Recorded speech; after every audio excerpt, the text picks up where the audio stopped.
그래서 예수님의 십자가는 알곡을 이끌어 드리고 쭉정이들은 흩으시는 하나님의 방법입니다. 십자가는 알곡을 이끌어 드리고 쭉정이를 흩어서 보내시는 주님의 특별한 전도 방법입니다.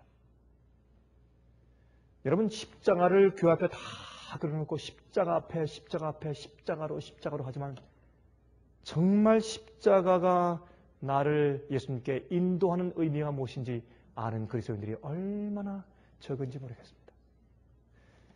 여러분, 십자가를 지는 것은 예수님 당시에 십자가를 지고 가는 사람을 보면 죽으러 가는구나 다 알았습니다.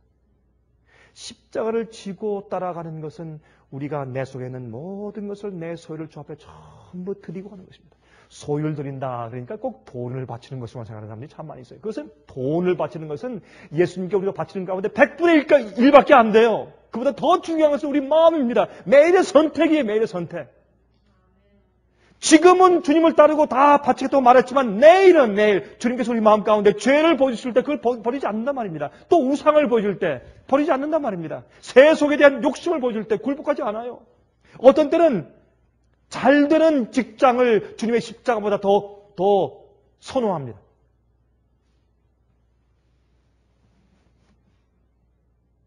십자가를 받는 것은 예수님께서 땅 위에서 들리실 때 주님께로 이끌림을 받는 자들은 자기 죄의 문제를 해결하고 정말 용서의 기쁨과 구원의 즐거움을 바라는 진정으로 통회하는 심정을 가진 죄인들. 자기 인간적인 필요를 느끼고 인간적인 위로를 받기 위해서가 아니고 하늘에 있는 어떤 그런 것들을 기대해서도 아니에요. 자기 마음속에 있는 죄의 문제를 해결하기 위해서 오는 자들만 끌려오는 것입니다. 그리고 정말 주님께 나갈 때 자기 십자가를 지고 끝까지 따라갈 마음이 있는 자들만 따라오겠습니다. 그래서 참된 십자가는 알곡을 이끌고 쭉정을 주님께서 흩으십니다. 십자가는 우리 마음 가운데 진정으로 주님을 따르는 것이 무엇인지 가르쳐주고, 여러분, 십자가는 주님께서 하나님의 아버지의 뜻을 선택하고 주님 아버지의 뜻대로 살기 위해서 모든 것을 포기하되 자기 자신까지도 십자가에 못 박으신 것이 십자가예요. 내 뜻대로 마시고 아버지의 뜻대로 하시옵소서. 그거 십자가 아닙니까? 그런데 오늘날 십자가는 이건 이렇게 값싼 은혜가 세상에 없어요.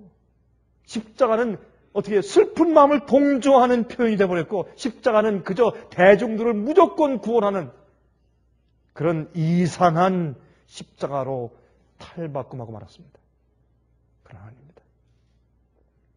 여러분, 예수님께서 말이죠, 참 진리를 보고 이해한 자들만 이끄십니다. 자기의 죄에서 구원받고 싶은 자들만 이끌려옵니다. 여러분, 예수님께서 진리로 이끄세요. 진리로 이끌림을 받아오는 자들만 구원받습니다. 맞습니까? 진리는 우리 마음 가운데 있는 죄를 환하게 지적해줘요. 진리는 우리를 위로하는 일만 하는 것이 아니에요. 진리는 우리를 밝게 해서 내 속에 영원히 주님과 함께 살지 못하게 하는 모든 것들을 다 밝히 다 드러내서 전부 다 밝혀줘요. 폭로시켜요. 그게 진리예요. 어떤 진리는 우리 마음 가운데 있는 내 속에 있는 정말 이 오장육부까지 전부 빼내서 저 앞에 바치는 경험이, 이 번제 경험이 없으면 그 진리를 바를 수가 없는 것들이 많아요. 진리는 그런 것입니다. 진리는 우리를 거룩게 해서 영원히 살게 인도하는 주님의 방법이에요. 진리는.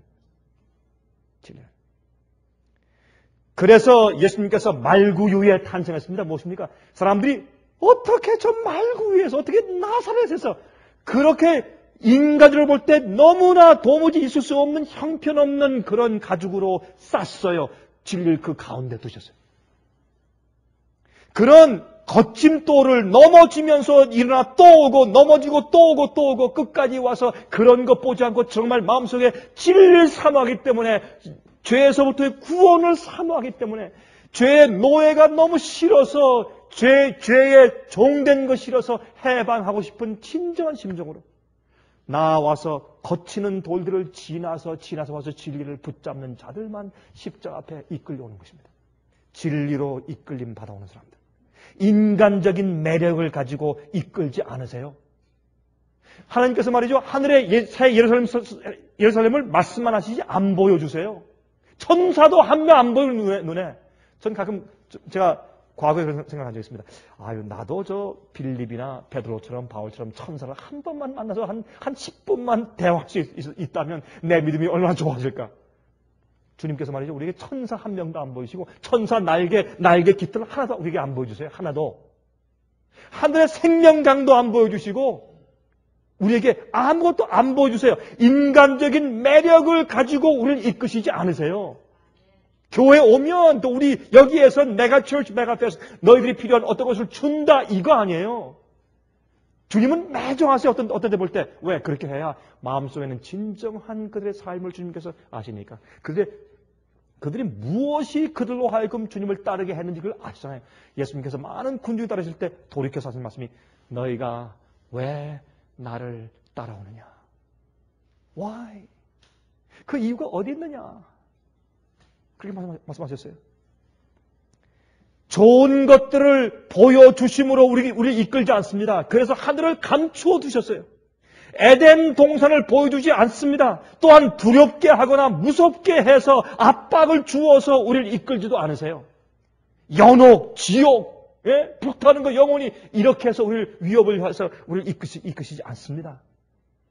여러분 또 한 가지, 알곡과 가라지는 의인과 악인의 차이가 아닙니다. 그리스도인과 비그리스도인들의 차이도 아니에요. 알곡과 가라지는 교회와 세상의 차이가 아니에요. 믿는 자들과 믿는 자들 간의 차이예요. 알곡과 가라지는 무엇이 그들을 이끄는가에 따라서 그들이 알곡인가 가라지인가 갈라지는 것입니다. 진리가 그들을 이끌고 있는가 아니면 어떤 조건들이 좋아서 아니면 어떠한 화와 심판을 피하려고 따르는가 거기에 차이가 생기는 것입니다.